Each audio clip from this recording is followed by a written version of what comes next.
Hello, students. As you're all aware, we are getting ready to start reading Macbeth in class tomorrow. So I just wanted to go over what our Macbeth project is going to be before we start it, so you know what to look for while we're reading. Right, so Shakespeare, when he was writing these plays, he actually wrote them for the theater. So it's quite different when looking at the plays to think of it as a live performance instead of just the plays that we analyze in class. So while we're reading, we're going to pay special attention to how it would have been acted out in Shakespeare's time. On the screen, you see the Globe Theatre, which is the most famous place where Shakespeare's plays were performed. So for our Macbeth unit project, you guys are each going to be split up into groups of 5, and each assigned an act, and you will be responsible for acting it out as a group. So a few things to consider while you are acting out your section of Macbeth is deleting scenes. Now, Shakespeare's plays are really long, and sometimes scenes just aren't really that important, and you can just add a little bit onto another scene, and you can just get rid of one. Or, along with that, sometimes you will rearrange the scene order. In your act, maybe it makes more sense for scene 2 to come before scene 1, so it's just something to consider. Also, deleting characters.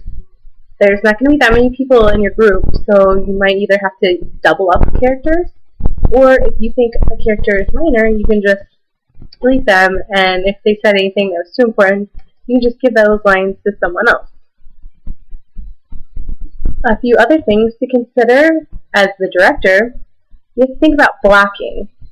When you're performing these, you have to pay special attention to where you're placing your actors on your stage, especially because there are a lot of soliloquies and asides, and you want to make sure that you're creating the proper image for your audience.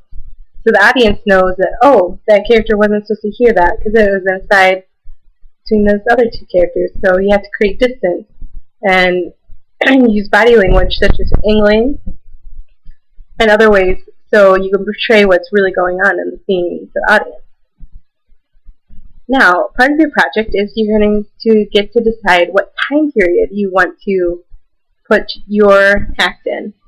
You can keep it in just the normal everyday Shakespeare time, you can think of that, or you can change it to modern day, or if you want to put it in a different time period. I went and saw Midsummer's Night's Dream on theater, and it was done in a Freudian style.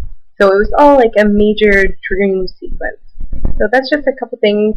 You can come up with your own ideas. I am really interested to see how you guys are going to act it out. Also, with going along with time period, what kind of costumes are you guys going to choose? They don't have to be so extreme. This is just an English project, so I'm not expecting Broadway style. So just try picking costumes that will make us think of your time period. And along with that, what sets or props are you going to use to convey your time period as well? So while we are reading, try paying attention and try thinking of ideas of what you might want to do. Thanks for watching, and I'll see you in class tomorrow.